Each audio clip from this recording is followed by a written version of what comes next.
Hello world. All right, so I'm having fun like shooting these videos off live here, so I'm gonna try to keep it on a roll.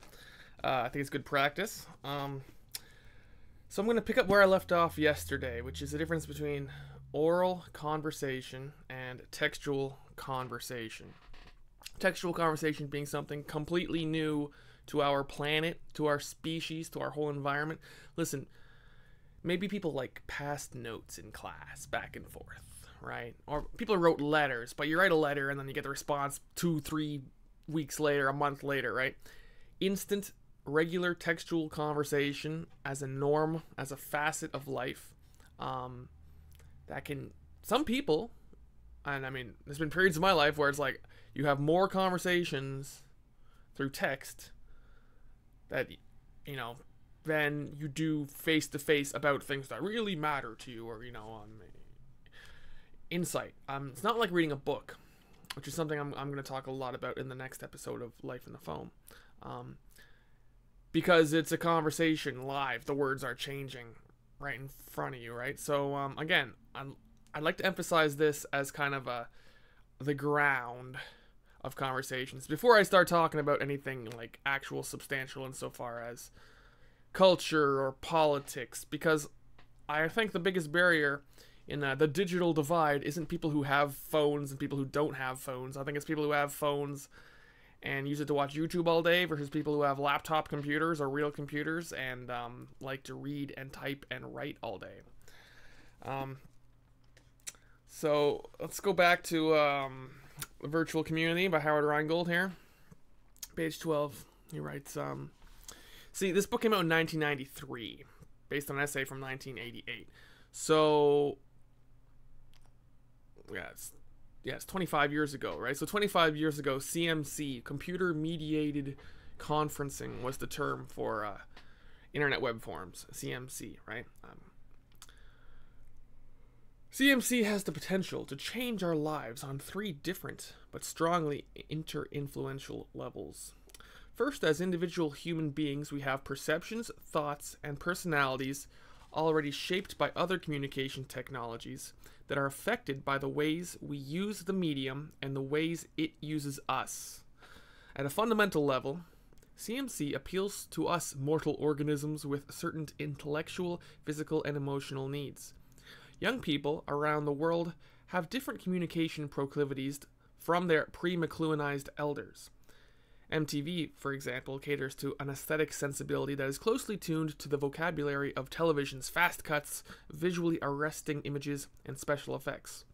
Now, some of those people around the world who were born in the television era and grew up in the cell phone era are beginning to migrate to CMC spaces that better fit their new ways of experiencing the world. There is a vocabulary to CMC, too, now emerging from millions and millions of individual online interactions.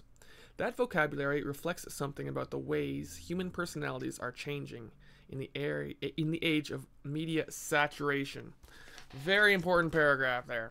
So, what Rheingold's talking about, MTV, the television stations that started in the mid-'80s, that popularized the notion of music videos, right?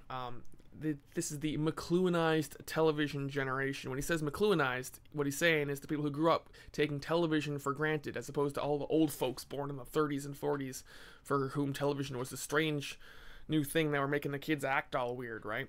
Well, computers are now the strange new thing that are making all the kids act weird to the 40-year-olds, to the 30-year-olds of today, basically to anybody who wasn't a computer addict in the 90s, which is most people weren't computer addicts in the 90s. This is a book about people who were.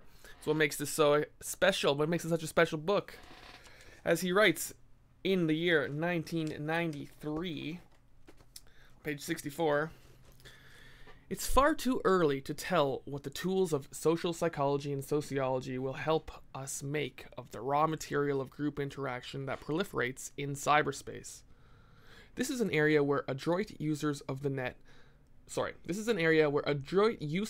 by scholars could have a profound effect on the nature of the net. One of the great problems with the atmosphere of free expression now tolerated on the net is the fragility of communities and their susceptibility to disruption. The only alternative to imposing potentially dangerous restrictions on freedom of expression is to develop norms, folklore, ways of acceptable behavior that are widely modeled, taught, and valued that can give the citizens of cyberspace clear ideas of what they can and cannot do with the medium, how they can gain leverage, and where they must be aware of pitfalls inherent in the medium, if we intend to use it for community building. But all arguments about virtual community values take place in the absence of any base of even roughly quantified systematic observation. Right now, all we have on the net is folklore, like the netiquette that old-timers try to teach the flood of new arrivals, and debates about freedom of expression versus nurturance of community. Where are we in the year 2018, 25 years after those words were put into this book, which was very important. This book was big. It was huge. McLuhan was big. He was huge. The thing is, in our consumer society, we're always looking for the new thing, the new thing, the new thing.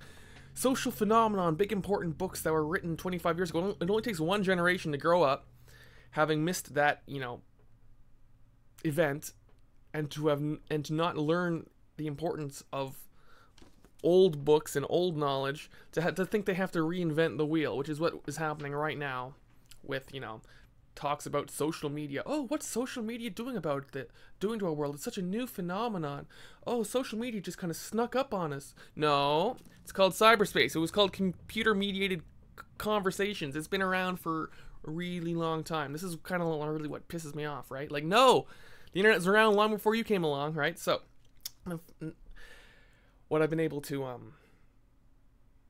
gather so far is that textual conversation, which entails lots of writing and reading and arguing, has been going on online, which has been largely a textual medium, especially because of slow dial-up internet.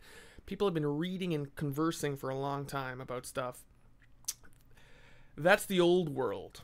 The old world, which social media has brought the new old world of the television viewership into, which is now shocked and surprised that the internet is full of all sorts of stuff and ideas that challenge people's preconceived notions and beliefs. And I think the difference is exacerbated by the difference between textual conversations, where you have the full range of words that you can fit into a sentence and use all of the poetic or rhetorical devices which the printed word offers, the written word offers, compared to this oral, face-to-face conversation, right? How do you talk about what goes on the internet when nobody talks on the internet until YouTube came along, at least?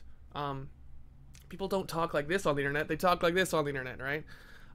What's happened is the textual world is really good at coining phrases and devices and little slogans that begin as memes and popularize and spread, and then people start talking about them face to face. And that's so the dog has kind of been being wagged by its tail for the past 10 years in ways that I will elaborate soon. I just want to get in the habit of doing this every day. So I'll see you tomorrow. In fact, we'll build on this after I have the rest of the day to think about what the hell did I just go online on the internet live and rant about for 9 minutes on? Who knows?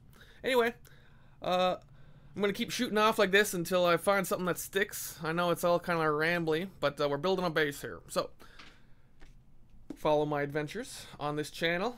Head to clemsonthegeek.com for more. Subscribe to my Patreon. Shoot me a couple bucks. People have been doing it. It's wonderful. I love you. Thank you. We're keeping it up. And some more well-structured stuff is on the way. But for now, let's keep it casual. I love it. Talk to you later. Bye.